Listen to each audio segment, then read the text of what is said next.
18 লক্ষ মোট ফর্ম বিলি করা হয়েছে গতকাল 4 নভেম্বর এবং সেই দিন জানা যাচ্ছে বিএলওরা বুথ লেভেল অফিসাররা 18 লক্ষ ফর্ম বিলি করেছে। আজকে সেই লক্ষ্যমাত্রা আরো ছাড়াবে।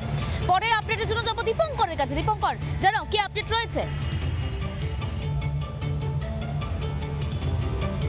দেখো, নির্বাচন কমিশনের নির্দেশ অনুসারে গতকাল অর্থাৎ 4 নভেম্বর থেকে কিন্তু বিএলওরা প্রতিটি বুথে 12টি বিধানসভা কেন্দ্রের প্রতিটি বুথে তারা কিন্তু ফর্ম নিয়ে ভোটারদের বাড়ি যাচ্ছেন এবং ভোটাররাও কিন্তু রীতিমতো এই ফর্ম খুব সহজে তারা ফিল আপ করছেন এবং সেই ছবি আমরা দেখতে পেয়েছি। এই খবরের যাবতীয় আজকে সারাদিন আপডেট নিয়ে আমি থাকবো। এরপর আমার আরেক প্রতিনিধি তুষারের কাছে যাবো। তুষার, তোমার কাছে আজকে কী খবর রয়েছে?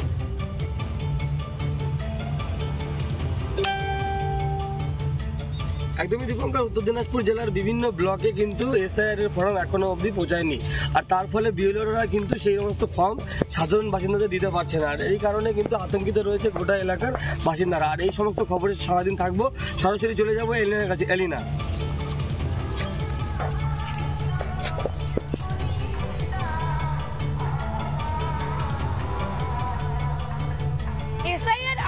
আজকে ঠাকুরনগরে 39তম বাৎসরিক মতুয়া ধর্ম মহাসম্মেলন এবং তার সঙ্গে রাস উৎসব। এসআইআর আবহেই কিন্তু মেতে উঠছে ঠাকুরনগর। কিন্তু আজ থেকেই মমতা বালা ঠাকুর তিনি জানিয়েছিলেন 5ই নভেম্বর থেকে তিনি এসআইআর এর বিরুদ্ধে তিনি আমরণ অনশন করবেন। এই সমস্ত খবরের দিকে আমাদের সারাদিনভর নজর থাকবে। তবে সময় এখন একটা ছোট্ট বিরতির পর এক্ষুনি ফিরে আসছি। প্রত্যেকে নজর রাখুন শুধুমাত্র রিপাবলিক বাংলায়।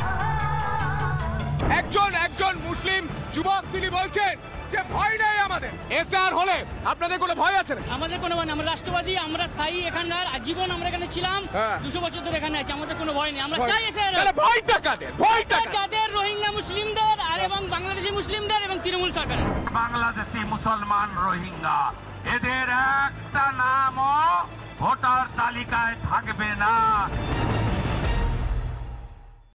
নানা ধরনের কন্টেন্ট দেখার জন্য লাইক করুন, শেয়ার করুন আমাদের ফেসবুক পেজ, সাবস্ক্রাইব করুন আমাদের ইউটিউব চ্যানেল। পাশাপাশি অন্যান্য ব্রেকিং নিউজের জন্য অবশ্যই চোখ রাখুন রিপাবলিক বাংলায়।